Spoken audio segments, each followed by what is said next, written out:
Tokratno razpravo namenjamo vprašanjem sistemske biologije, ki obsežnost vsebin, s katerimi se ukvarja, opredeljuje kot kompleksnost bioloških sistemov. Tu ne gre več za vsoto posameznih procesov, pač pa za nujnost povezovanja z drugimi področji, vedami, če hočemo razumeti kompleksnost življenja. V ospredju teh povezovanj je polje naglega razvoja informacijskih tehnologij, ki z matematičnimi orodji pomaga razumeti ta vprašanja. V bistvu je pa malo odkritij, ki bi tako dramatično in tako hitro spremenila prakso strukturne biologije, tako računalniške kot eksperimentalne. Čas teh raziskav in podpore, ki jo le-te nudijo raziskovalcem, pa je zelo razburljiv, hkrati pa tudi intelektualno zahteven. In kako in koliko so slovenski raziskovalci povezani v mednarodne izmenjave, sledenje novostim, prizadevanjem, da bi se ta premik pri raziskovanju utrdil in razširil tudi na druga področja v našem prostoru. Morda pa je še premalo vedenja o tem, da lahko orodja za strojno učenje raziskovalcem pomagajo odkriti novosti, ki jih znanost še ne pozna. So pa te teme v sami topiki zanimanja najširše strokovne javnosti. In nova matematična orodja, ki vstopajo v ta raziskovalna polja, imajo že danes pomembno vlogo v spremembi znanstvene paradigme, kar napoveduje sistemsko biologijo kot vodilno vedo 21. stoletja. No, o omenjenih povezavah zahtevnosti dela, razvoju, prebojnih izsledkih, aplikabilnih možnostih in delovanju konzorcija Eliksir bo govor z gosti. To je profesorica doktorica Damjana Rozman z Inštituta za biokemijo in molekularno genetiko Medicinske fakultete Univerze v Ljubljani. Z tega inštituta prihaja tudi docentka doktorica Tadeja Režen, prav tako. Profesor dr. Anže Županič prihaja z Nacionalnega inštituta za biologijo, prav tako tudi profesorica doktorica Kristina Gruden. Profesor dr. Saša Džerovski je sicer specialist, ekspert na Inštitutu Jožef Stefan. Profesor dr. Miha Moškon pa prihaja z Fakultete za računalništvo in informatiko Univerze v Ljubljani. Lep pozdrav, spoštovani gostje. Pozdravljeni. No, naj za začetek na kratko pojasnimo delovanje in pa tudi status tako imenovanega konzorcija Eliksir, v okviru katerega potekajo vaše raziskave. Profesorica Rozman, lahko vi to na nek način opredelite? En tak okvir. Hvala lepa. Eliksir je mednarodna infrastruktura v okviru Evropske skupnosti, kjer je pridruženih zdaj že več kot 20 držav. Slovenija je tudi ena izmed držav, ki sodeluje v tej infrastrukturi, katere glavni namen je delo, upravljanje z podatki, biološkimi podatki.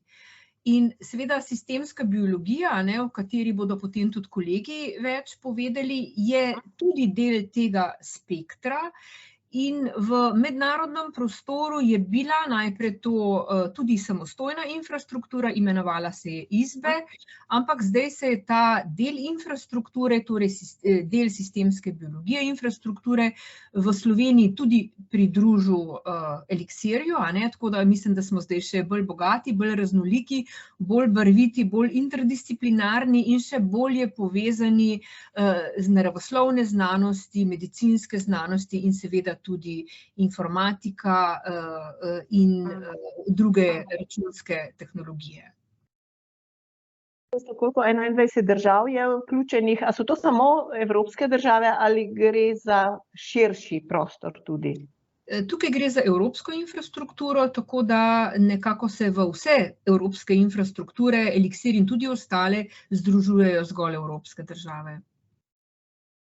Širjenje oziroma povezovanje raziskovalcev z področja biologije oziroma medicine z raziskovalci, ki obvladujejo informacijsko-komunikacijske tehnologije in ta znanja, to je v bistvu dokaj novo. Na nek način tudi neobičajno v smislu klasičnega pojmovanja in percepcije raziskovanja. Kaj lahko rečemo o tem? Profesor Župančič, lahko vi kaj, kakšna je vaša percepcija tega? Ja, v bistvu od nekdaj so se biološke vede povezovale z drugimi vedami, ne.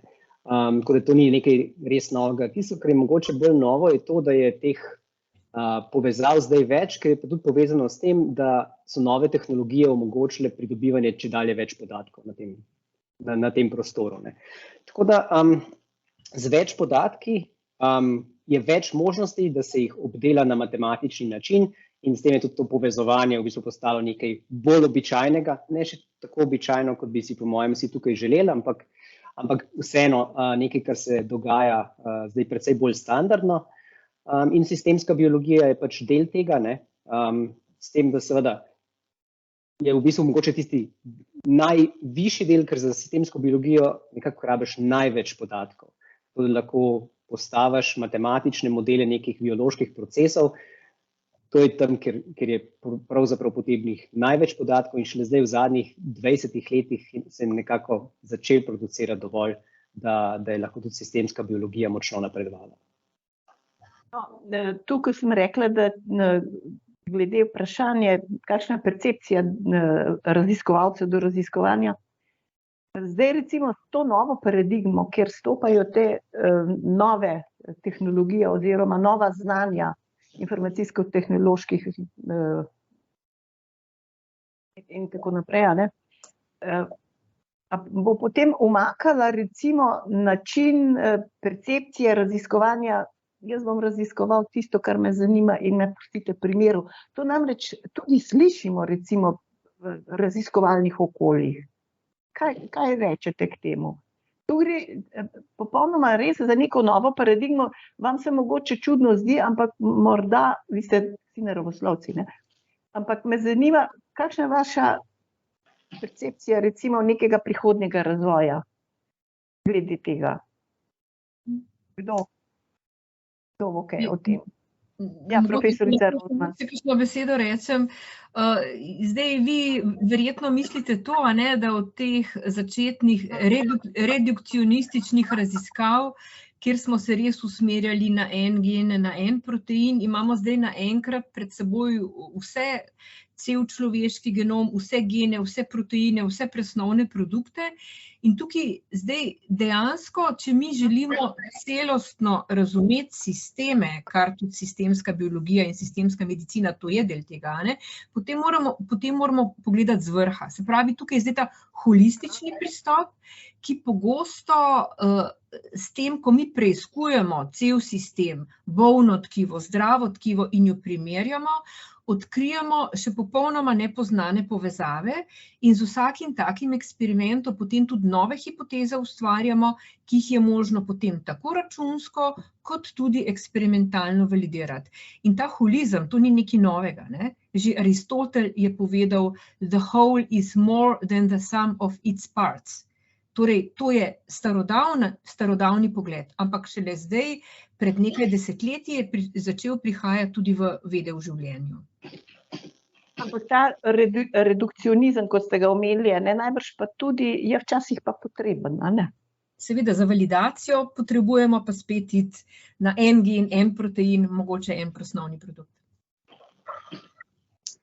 No, pred nedavnim ste imeli, mislim, da v poletnih mesecih ste imeli tudi delavnico in profesorica Rozman, vi ste predstavili orodja za analizo periodičnih signalov v bioloških sistemih, pomembnih za preučevanje cirkadialnih ritmov, ne? To je eno. Po drugi strani pa uporabljate tudi orodja, ki opisujejo, kako geni vplivajo drug na drugega, pa tudi orodja za uporabo celičnih metabolnih modelov v sistemski in personalizirani medicini. Zelo zanimive in zelo, mislim, z nekega razvojnega vidika zelo aktualne stvari. Ali lahko kaj poveste o tem? Jaz moram povedati, da to, kar ste omenila, vse poteka tudi v sodelovanju z dvema kolegoma, ki ste tukajle, a ne? Torej, profesor Moškonom in docent Reženovo, tako da mi smo neke vrste tim, pa imamo tudi še sodelavce. Zdaj, jaz bi se mogoče samo na prvi del na cirkadiane ritme naslonila, potem pa bi dala besedo kolegoma, ne.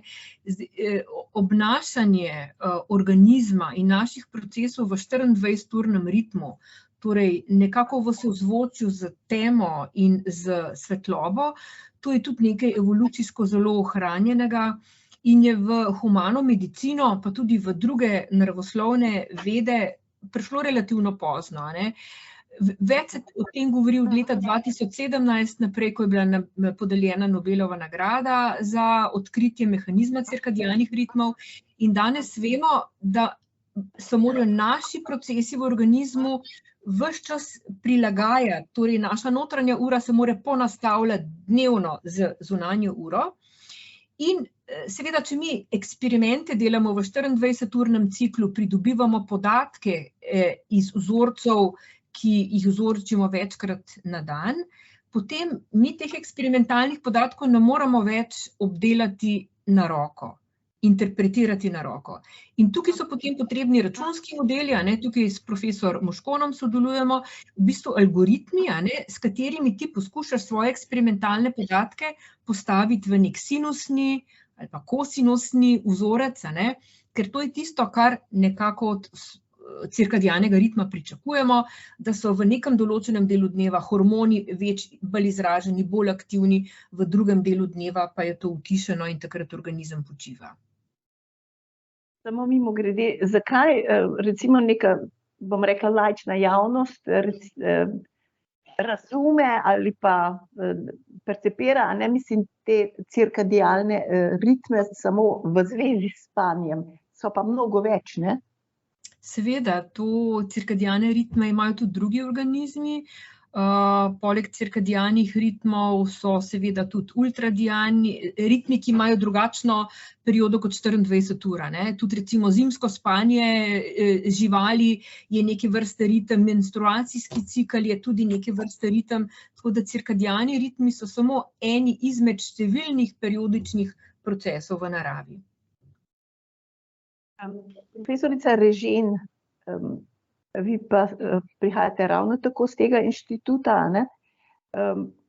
pa me zanima, kako v bistvu odpirate nek pogled v bistvo organizma oziroma v njegovo genetsko osnovo, s temi raziskavami. A iščete določene anomalije ali pa eventualne tudi korekcije, ko proučujete tudi s pomočjo novih tehnologij? Lahko kaj poveste o tem? Ja, seveda, predvsem iščemo nove povezave. Namreč, ko so se začele raziskave genoma, si bil soočen z enim genom, enim podatkom, mogoče največ 10 podatkov, 100 podatki in to smo lahko raziskovalci sami v svojih možganih analizirali, povezali med seboj z literaturo in nekaj sklenili nove hipoteze. Danes pa mi dobimo, recimo jaz dobim podatke več 10.000 genov oziroma milijone in milijone podatkov od enega pacienta in če je to recimo 100.000 pacientov, so to količine podatkov, ki jih enostavno mi ne moremo več samo dojeti, torej jih človek ne more več prebrati in tukaj so ključna ta orodja matematična, ki nam omogočajo, da te podatke lahko preberejo, da lahko poiščejo nove povezave, nove korelacije in tudi seveda na nek način lahko napovejo, katere so tisti podatki oziroma tiste spremembe, ki bi lahko povzročile neke bolezni, ki bi lahko napovedali riziko bolezni. In tukaj so ta orodja. Predvsem izhajajo iz tega holističnega pristopa, kot je povedala že profesor Rozman, in iz tega, da danes imamo res toliko količine podatkov, da potrebujemo matematična orodja, da jih lahko sploh analiziramo in pridemo do novih zaključkov in hipotez. Kaj me zanima, recimo, najbrž ni to predmet tudi vaših raziskav, ampak ker pač se ukvarjate s to genetiko, zadnje čase je recimo v znanstveni skupnosti veliko govora o tem vplivu epigenetskih učinkov faktorjev na odziv genetskih, na odziv genov, posameznih genov ali pa skupine genov, pač kakorkoli. In potem seveda v bistvu posledično obnašanje recimo posameznih osebkov ali personalizirano. Kako je recimo ta ta veda, ne veda, ampak ta smer, zakaj se to tako zelo hitro razvija? Recimo to vprašanje teh epigenetskih učinkov, a ne, in vnosov recimo v genetski sistem recimo pač človeka.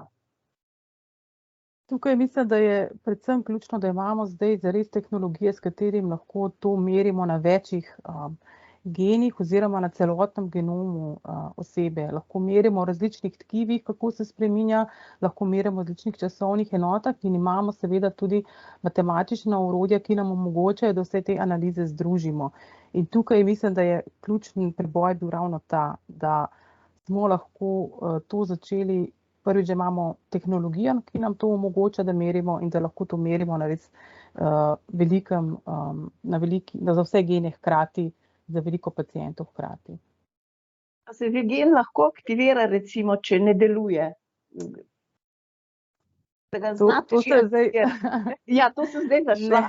Ampak vseeno, ne, mislim, to so zanimive stvari, ker vidim, da se recimo po teh znanstveni literaturi ogromno piše o tem in zelo take razburljive zadeve se dogajajo. Mislim, ne bom zdaj vztrajala na teh, profesorica Rozman, kaj vi pravite? Zdaj, kar se epigenetike tiče, verjetno mislite, a ne, da jaz sem prej razumela, da ste spraševala bolj za epigenetske mehanizme. Seveda, zdaj spoznali smo, da marsikakšnih bolezni ne moremo razložiti na genetski ravni. Vemo pa, da je neka povezava, neka dedna, kvazi dedna povezava in zdaj se veliko razlikuje tudi na drugih ravneh, recimo epigenetika to pomeni, da imamo mi na genomu, se pravi na naši dednini, DNA, včasih tudi histonih, neke dodatne oznake, kemijske oznake, ki jih mi sicer ne podedujemo, oziroma tudi tukaj so zdaj že mnenja deljenja, da se mogoče nekaj teh molekul celo podeduje, predvsem podedujemo pa encime, ki te kemijske oznake lahko dajejo. Je pa to zdaj z tehnološkega stališča, tako kot je docent Reženova rekla, so podobne tehnologije, ravno tako recimo visoko zmogljive sekvenciranje, samo da se potem nekako priprava materialov pred sekvenciranjem se potem ustrezno prilagodi in potem s kombinacijo genetike, epigenetike in še tudi drugih ravni je možno priti bližje, včasih pa tudi to ne pomaga, Še vedno je ogromno stvari, ki jih ne poznamo. Vidite, vas čaka še res ogromno dela, mislim, celo znanstveno skupnost, ki se recimo s to genetiko ukvarja, No, profesor Moškon, to, kar sta zdaj profesorica Rozman in docentka Reženova govorili, je nastalo na osnovi sodelovanja z vami, Pa me zanima, vi ste ekspert informacijskih tehnologij. Ja, recimo, Tako. No, ampak na osnovi česa oziroma kako oblikujete ta matematična orodja, ki so skladna s podatki z zahtevami raziskovalcev? Oziroma tako, kakšni pogoji morajo biti izpolnjeni tu? Ja, zdaj, mogoče če malo bolj konkretno, čisto o teh stvarih, ki jih delamo. Zdaj tukaj nekako bi lahko ločili dva tipa analiz, Se pravi, ene so te analize, kjer mi v bistvu vzamemo neke podatke in poskušamo v teh podatkih nekaj odkriti. Se pravi, recimo prej je profesorica Rozman omenila cirkadiane ritme, torej mi recimo imamo izražene genov v različnih časovnih točkah nekega organizma, lahko je to tudi človeška celica, in zdaj nas zanima, recimo, kateri geni v tej celici izražajo neko dinamiko, kateri pa ne. Ali pa recimo ob prisotnosti določene bolezni se lahko ta ritmična dinamika poruši. Torej, recimo zanima nas, kako lahko to povežemo recimo z nastankom neke bolezni in razvojem. Zdaj, drug tip analiz, ki se mi zdi pa tudi zelo zanimiv, je pa to, da mi v bistvu na podlagi teh podatkov poskušamo potem postaviti neke recimo dinamične modele, s katerimi opišemo recimo interakcije med različnimi biološkimi mehanizmi, recimo med cirkadianimi ritmi, med nastankom bolezni, pač na ta način, ne, se pravi, gradimo potem neke modele, ki jih lahko potem analiziramo, se pravi, v njih preverjamo določene hipoteze, delamo neko predikcijo in tako naprej. No. Zdaj sem odgovoril. Ja, no, to me še zanima, ne, mislim, koliko so ti računalniški modeli že razviti, ne, da bi se recimo približno rekli, ne, da so ta signifikantna spoznanja o delovanju celotnega organizma že na nek način. Ja, zdaj vsi ti modeli so neka aproksimacija. Ne, se to je en znan britanski statistik rekel, da so vsi modeli napačni, ampak načeloma so uporabni. Ne. Se pravi, mi imamo neke predpostavke pri gradnji teh modelov in vedno je to nek približek realnosti. Ne. Ampak recimo s časom so te približke vedno bolj natančni. Zdaj problem, recimo, s katerim se trenutno soočamo, je ta, da znamo recimo dosti dobro opisati posamezne biološke procese v izoliranosti, v izolaciji, recimo znamo dosti dobro opisati, kako se obnaša metabolizem neke celice. Ne. Večje težave imamo pa recimo pri povezovanju tega v kompleksnejše modele, ki bi recimo vključili še neka signalna omrežja ali pa gensko regulacijo, ne, ker končen cilj je vseeno, da dobimo mi v bistvu nek digitalni približek človeške celice ali pa organa ali pa na koncu v bistvu celotnega človeškega telesa, ne, na katerem bi potem lahko dejansko se igrali pa preskušali neke hipoteze, kaj se zgodi, če jaz recimo nekaj spremenim ali pa kaj je pripeljalo do določene bolezni, recimo. Arženca je recimo to, kar je profesor Moškon rekel, tudi aproksimacija najbrž vam lahko koristi, ker lahko potem naprej raziskujete ali pač ne. Ja, seveda, zato ker, kot sem rekla, ne, te modeli nam zelo pogosto pomagajo najti neke povezave in korelacije in tudi, če so napačni, mi lahko potem to, tako kot je profesor Rozman povedala, validiramo v laboratoriju, eksperimentalno, lahko validiramo tudi matematično, oziroma potem pustimo, če pa ni možna validacija, se pa pustijo kot odprto vprašanje za prihodnje.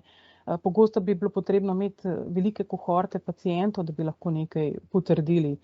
Tako da tudi če je aproksimacija, je v redu, zato ker nam da idejo, v katero smer pa zdaj gledati naprej, kam naprej raziskavami iti. Še posebej pri boleznih, kjer je bilo že marsikaj testiranega, pa nič ni bilo dokončno, ni dalo dokončnega odgovora, recimo o zdravljenju ali pa o diagnostiki. Recimo so te novi prijemi, ne, nova orodja, ne, nekako odpirajo neka nova polja, novo smer raziskovanja. Absolutno. Ki je boljša. Profesor Moškon, koliko so pa recimo to polje recimo uporabe teh novih orodij pri nas že razvite? Vi na fakulteti seveda se najbrž zelo ukvarjate s tem, ampak nasploh, ne? Ja, zdaj pač, raziskovalno se pač s tem ukvarjamo, a ne, tudi par skupin je, ki se s tem ukvarja. Zdaj, da bi bilo pa to v klinični praksi že prisotno ali pa recimo v neki farmacevtski industriji, je pa to mogoče še precej omejeno, ne, se pravi, še bolj na začetku. Predvsem v klinični praksi pač te stvari niso, ne. Imajo pa ti modeli dosti velik potencial, ne, zdaj recimo, ne vem, mi smo uporabili recimo te metabolne modele v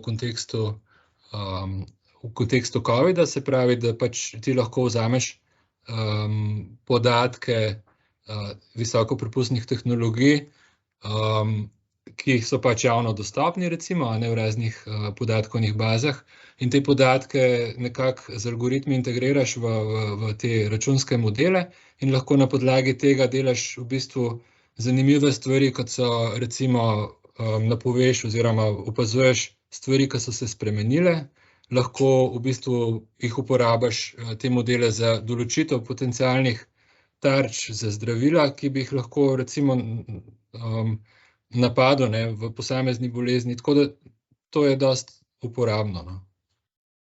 Profesorica Rozman, vi nas morate zdaj zapustiti. Ja. Hvala vam. Hvala lepa. Ja. A prihodnjič kdaj ponovno. No, gremo zdaj k profesorici Kristini Gruden. Kot raziskovalka na Nacionalnem inštitutu za biologijo na nivoju proučevanja rastlin odpirate nov pogled na raziskovanje. O tem ste poročali na tisti delavnici, ki jo je organiziral, mislim, da je profesor Županič, ne? Kako ta nov vidik raziskovanja umeščate v ta nov vidik, to sistemsko biologijo? Ja, tukaj je podobno kot pri medicini, kot ste že opisali, profesor Rozmanova, docent Trženova. Tudi tukaj pri rastlinah poskušamo razumeti kompleksne procese, predvsem zdaj v smislu tega, da prihajajo podnebne spremembe, ne, za pridelavo najrazličnejših poljščin, so pogoji precej oteženi, ne, in je treba raziskati, kako bi se lahko rastline pripravili do tega, da tudi v stresnih pogojih dobro uspevajo in da imajo dobre donose, da bomo še vedno imeli dovolj hrane na razpolago. Ne.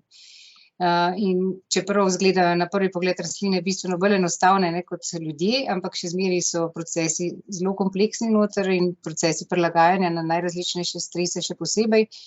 Tako da tukaj nam tudi zelo prav pride to, da uporabljamo matematične modele pri raziskovanju in da lahko na ta način določene hipoteze, v smislu recimo ta pa ta proces je pomemben, ta pa ta povezava je pomembna, zato da rastlina potem postane odporna ali pa tolerantna na nek stres in potem to stestiramo in lahko potem svetujemo žlahtniteljem, v katero smer naj pripravljajo rastline.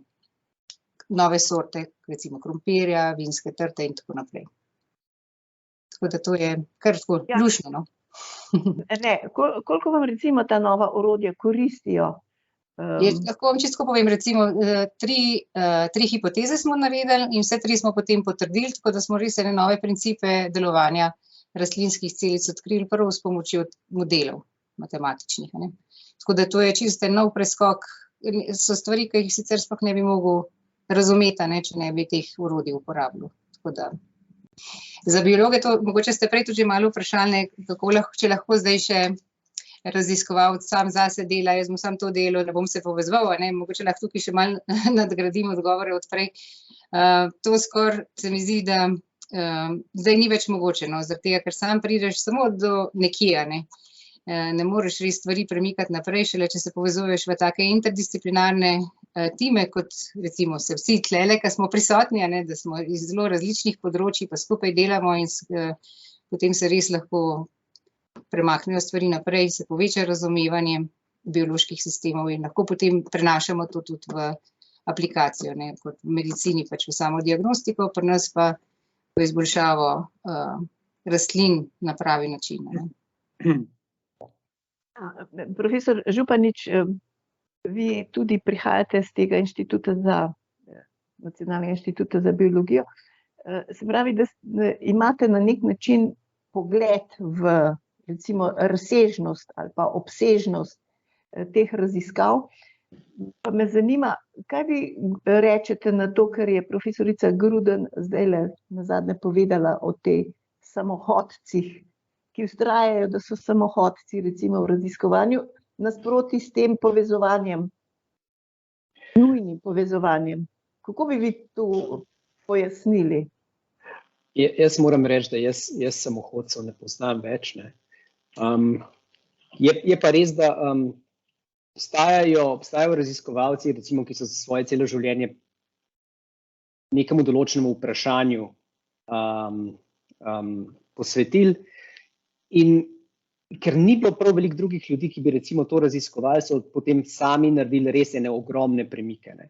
Tako da zelo težko bi rekel, da samohodnost, da je to nekaj negativnega. Ne. Včasih mislim, da je tudi to potrebno, tudi v bistvu vsi podatki, ki jih mi v sistemski biologiji uporabljamo. Ne. Ponavadi, da narediš model, se moraš najprej pogovarjati z nekom, ki pozna sistem, ne, ki je na tem sistemu delal eksperimentalno.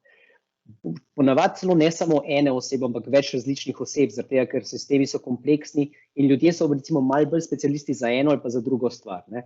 Matematični modeli pač to integracijo omogočajo, ampak če ne bi imeli mi ljudi, ki imajo res specifična, močna znanja na določenem področju, potem bi bili modeli za nič.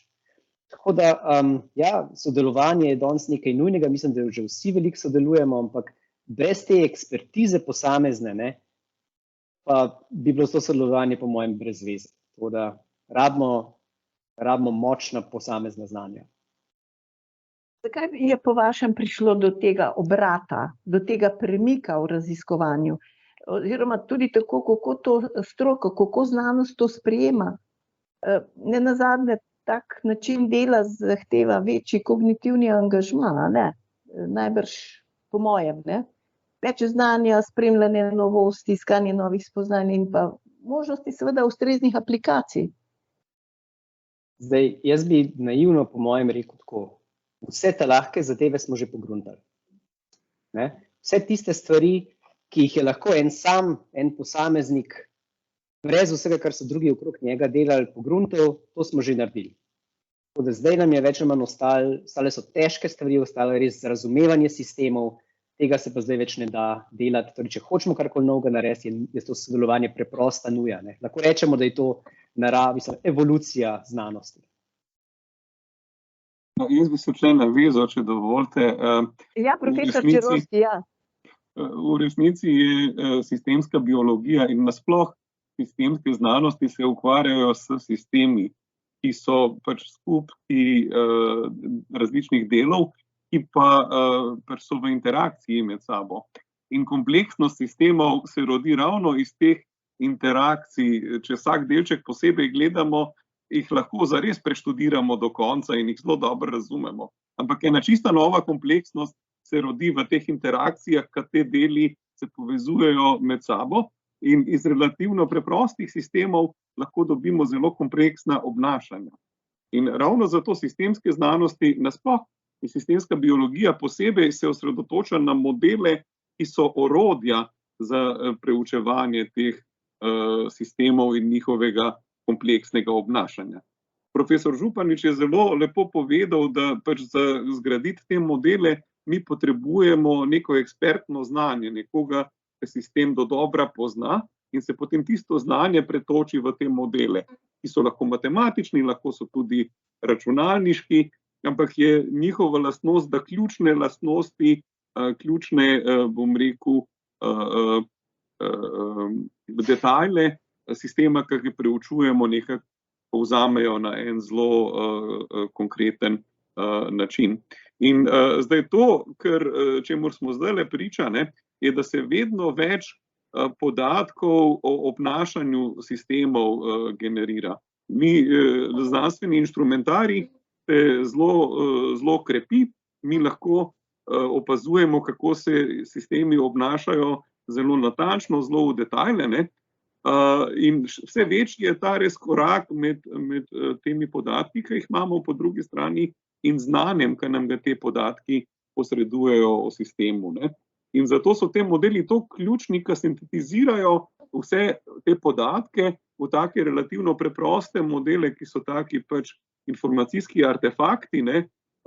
In zamenjajo ogromno enih podatkov z enim takim bolj preprostim razumevanjem sistema.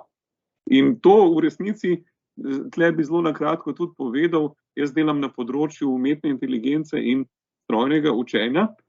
Vloga teh naprednih tehnologij je pa točno ta, da iz podatkov sintetizira na en recimo relativno avtomatiziran način te modele, ki jih potem lahko naprej uporabimo za študij teh zapletenih sistemov. Profesor Čerovski, poglejte, ker ste omenili, ker delate na področju umetne inteligence, z vidika javnosti, ne? A veste, ljudje, rečeš umetna inteligenca, mislim, da ni popolnoma vsem jasno, pa morda niti ni potrebno, ampak kljub vsemu, ker ste že tu.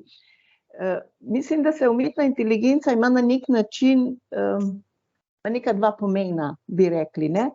eno je, kako vgradi se ukvarjate pač s tem, kako znanstveniki vgradi človeško inteligenco v računalnik, se pravi mapirati možgane in take reči, in potem te kognitivne procese. No, drugo je pa to, kar ste zdaj govorili, modeliranje ogromnih količin podatkov, kjer delate te nevronske mreže in potem na osnovi tega pač proučujete tisto, kar vaši znanstveniki, recimo kolegi, rabijo. Lahko nam to nekoliko bolj razložite? Lahko. V resnici, tako kot pri človeku, imamo po eni strani percepcijo, po drugi strani imamo pa znanje in sklepanje. Oboje so ključni dejavniki človeške inteligence. Mi imamo otroke, ki znajo zelo hitro pogledati sliko, pa vedeti, da je na slikci metulj. Se pravi, to je zelo lepo opiše percepcijo. In nevronske mreže so izjemno dobre pri tem. Zares to percepcijo zelo dobro obdelajo. Ampak znanje in v znanosti še zlasti, znanje je pa zelo povezano na formalno predstavitev znanja, da ga nekje v neki obliki imamo zapisan in da se na osnovi tega znanja še naprej sklepa, da ga uporabimo zato, da napovemo, kako se svet obnaša. In tole je pa tisti del, ki se nanaša na znanje in na sklepanje. In začetno delo na področju umetne inteligence je bilo prav na področju ekspertnih sistemov, ki so zajemali neko človeško znanje. Ampak ta dihotomija zdaj na eni strani nevronske mreže, na drugi strani sistemi, ki temeljijo na znanju, je na nek način umetna, zato ker je oboje potrebno zato, da dosežemo zares inteligentno obnašanje. Mi rabimo dojeti svet okrog nas, po drugi strani pa rabimo o njem sklepati. In te sistemske znanosti so potrebne zato, ker svet okrog nas je sistem, stvari v svetu so povezane. In mi si sicer lahko omislimo relativno majhne koščke tega sveta, ampak še vedno te niso atomarni, še vedno so sestavljeni iz nekih gradnikov, ki so med sabo povezani. In pač si mi nek delček sveta omislimo, pogledamo, kjer so njegovi gradniki, kako so med sabo povezani in potem študiramo, kako se cel ta sistem povezanih gradnikov med sabo obnaša. In ta sistem je lahko celica, lahko je tkivo, lahko je organizem, lahko je pa ekosistem. In zares v sistemski biologiji in tudi v sistemski ekologiji mi te različne nivoje dejansko upoštevamo. Včasih se fokusiramo na enega, včasih se fokusiramo na drugega. V sistemski medicini nas res mogoče zanima bolj sistem organov pač v človeškem telesu, pa kako delujejo, pa če delujejo v redu ali pa so kakšni bolezenski simptomi. Spet drugič pa gledamo ekosisteme in njihove odzive na klimatske spremembe. Skratka, vse to so, bom rekel, različne plati medalje, ki so pa neločljivo povezane med sabo. Samo nekako bi želela, da poskušate komentirati pač en primer, ki sem ga pač zasledila v tej, Nature ali Science, tam nekje.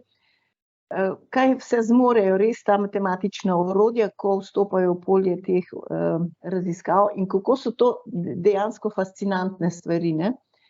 Razvoj gre tako hitro naprej, da mu v bistvu tudi težko sledite vsemu. In zelo pomenljiv se mi zdi primer, ko so recimo junija letos južnokorejski regulatorji dovolili prvo zdravilo v zgodovini cepivo proti COVID-19, izdelano iz nove beljakovine. To temelji na sferičnem proteinskem nanodelcu, ki so ga ustvarili raziskovalci predčasno z delovno intenzivnim postopkom poskusa in zmot. To je seveda vam poznano pač. Danes pa s pomočjo napredka na področju umetne inteligence oblikujejo in oblikujete take molekule izjemno hitro. Pa sprašujem, kam gre razvoj naprej? Kaj se bo dogajalo, če se s tako naglico stvari odvijajo? Kdo lahko kaj reče o tem? Lahko jaz zelo na hitro, pa bom pustil čez minutko besedo kolegom.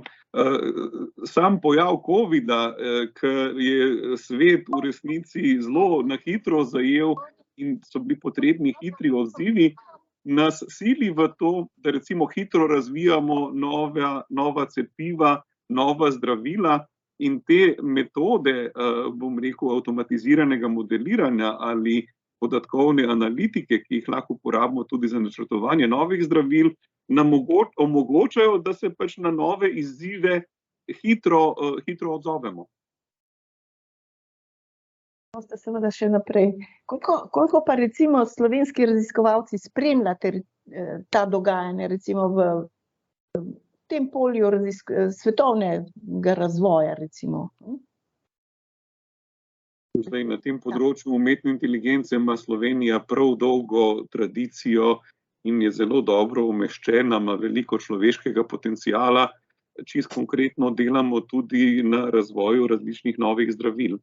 Ampak gre veliko širše to v resnici. Te naše metode umetne inteligence in strojnega učenja uporabljamo na vrsti različnih problemov, ne samo iz medicine, ampak tudi iz drugih področjih. Ja, profesor Županič, lahko vi kaj rečete o tem?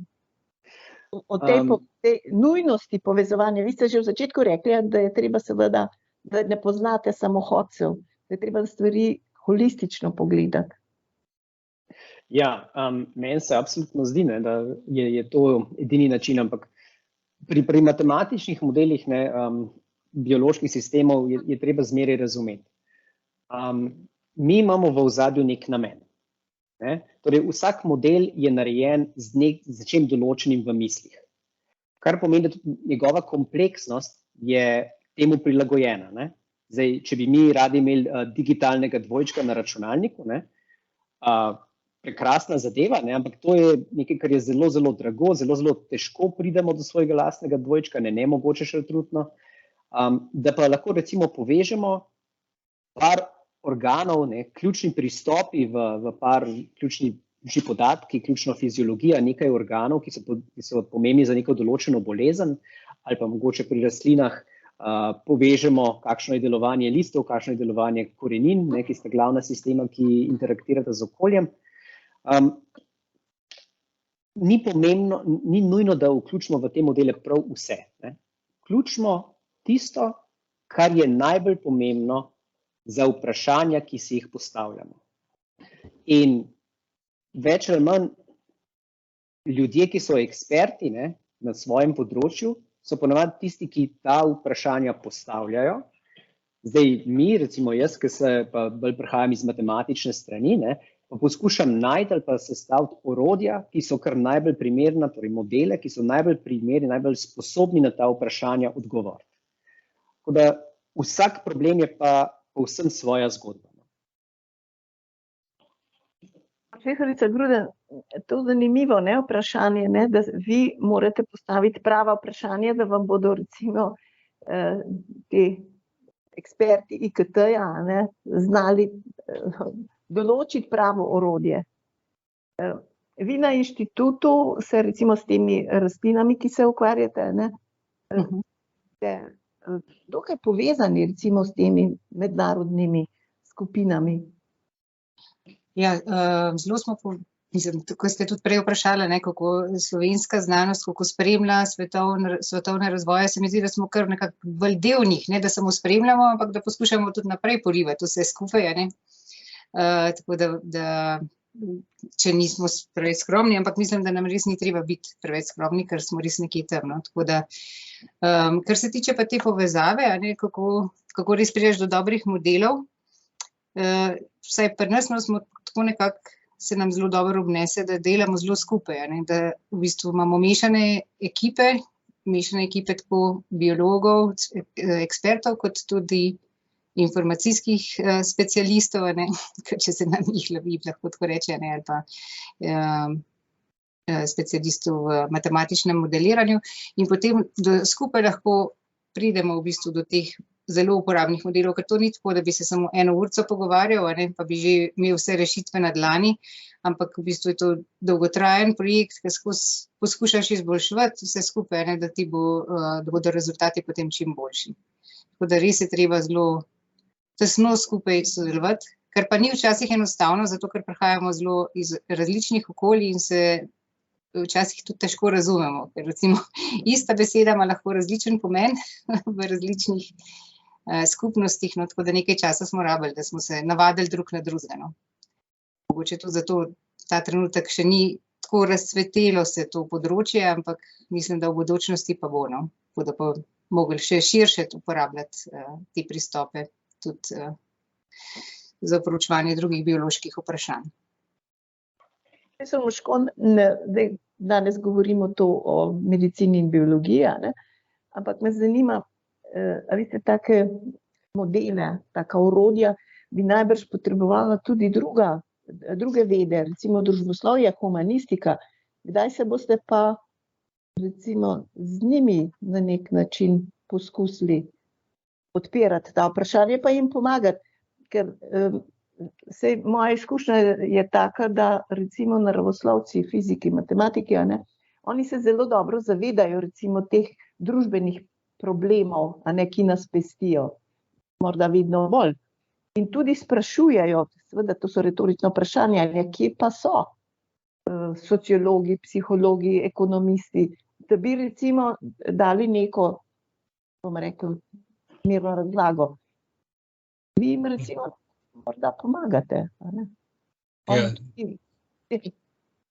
Definitivno so te stvari uporabne posod, kjer pač imamo sisteme, kjer so neke kompleksne interakcije, ki jih težko razložimo na enostaven način, pa po drugi strani, kjer se zbirajo neke večje količine podatkov. Mi konkretno sodelujemo tudi recimo s fakulteto za arhitekturo, se pravi z arhitekti oziroma z urbanisti, ki se ukvarjajo z načrtovanjem prostora recimo, in tam so te stvari tudi pomembne, se pravi tudi nekako imamo veliko količino nekih podatkov, podatki o vremenu, podatki o onesnaženosti, podatki o številu avtomobilov recimo na nekem križišču, in na podlagi teh podatkov lahko spet postavljamo neke modele in odkrivamo neke zakonitosti, ki niso intuitivno recimo vidne, se pravi, ki jih je treba recimo malo razkriti, da jih vidiš. Tako da, ja, pač definitivno so te sistemski pristopi na različnih področjih pač pridejo do uporabe lahko. Samo vsaka posamezna veda se mora tega zavedati in potem na nek način stopiti iz samozadostnosti. Iz svojih okvirov osnovnih, in se povezovati z drugimi. Ampak to je včasih malo težko, to, kar je profesor Grudnova govorila, se pravi, mi govorimo različne jezike v osnovi, drugače smo izobraženi, drugačno ozadje imamo in včasih je kar težko narediti korak proti nekomu, ki ga ne razumeš.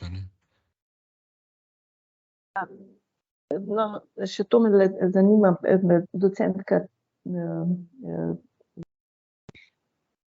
vem, kako naglašate vi vaš prijem. Režen. Ja. Režen ali Ržen? Režen, no, kakorkoli. Režen. Prej v začetku je bil govor o tem, da recimo ni kliničnih raziskav. A je to na nek način težava vedno pri vaših raziskavah v medicini, da se klinika ne angažira toliko pri teh recimo stvareh, kjer so potrebne klinične raziskave? Ne, v bistvu ni toliko problem, da se ne angažira. Stvar je tem, da so klinične raziskave zelo drage. Tukaj moraš imeti zadaj financerja močnega ali pa farmacevtsko podjetje, ki ti pri tem pomaga. Zato so zelo veliko raziskav v medicini uporablja ta orodja ravno zato, da poskušajo na nek način iz teh podatkov pridobiti nove ideje, ki se potem preverjajo na prekliničnih modelih, preden se v kliniki preverjajo. Namreč za nekatere bolezni ki recimo mi preučujemo bolezni jeter, je lahko tudi 300 kliničnih raziskav, ki niso nikoli doprinesle končnega zdravila. In v takih primerih se vedno znova vračamo k podatkom, poskušamo generirati nove podatke, nova orodja, pristopa, da bi le odkrili recimo molekulo, ki bi pomagala pri zdravljenju. Je pa pač tako, to je vseeno, klinične raziskave so povezane z visokimi stroški in to je tisto, kar na koncu precej omejuje lahko njihovo, koliko jih pač nastane lahko. Kam gre recimo ta razvoj? Mislim, pri nas sprašujem, ali to zastaja ali se recimo kaj premika v pozitivni smeri, to, kar ste zdaj v bistvu vsi govorili, ne? Mislim, da se pri nas zelo veliko dela. Če pogledate samo trenutni ARRS, razpis, projekte, mislim, da jih je večina interdisciplinarnih.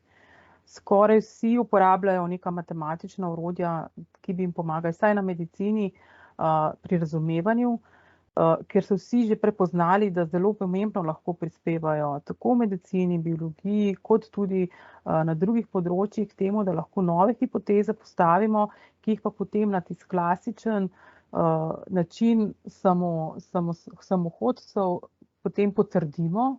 Tudi ko ste omenjali na področju covida, to je vse potem potrjeno na klasičen način in dejstvo je, da smo ugotovili, tako kot je že povedal profesor Županič, mi smo že naredili veliko takih enostavnih raziskav in zdaj smo ugotovili, da moramo iti naprej, da moramo začeti to bolj kompleksno gledati na nivoju sistemov, tako v medicini kot povsod drugod. In jaz mislim, da tukaj v Sloveniji čisto nič ne zaostajamo, povezujemo se, ker smo majhni, se povezujemo z drugimi državami, vstopamo v druge klinične študije z majhnim številom bolnikov, ki jih pogosto imamo, ker nas je pač malo in mislim, da ni tudi raziskave, ki mi upravljamo na našem inštitutu, so vse povezane z tujino, ker se povezujemo z večjimi kohortami v tujini in tudi z matematična orodja.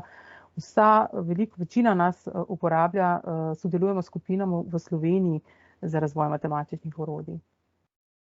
Jaz bi omenil še, da vedno več raziskovalnih področij se zaveda te potrebe po uporabi orodij informacijskih tehnologij in tudi strojnega učenja in umetne inteligence, tako kot je bioinformatika bila eno tako med prvimi področji, ki se je tega zavedla, so potem sledila področja, kot so kemoinformatika, pa ekoinformatika in zdaj je tako rekoč X informatika, pri čemer so X lahko, ne vem, znanosti o materialih in podobne znanosti, tako da res to se vedno bolj razrašča.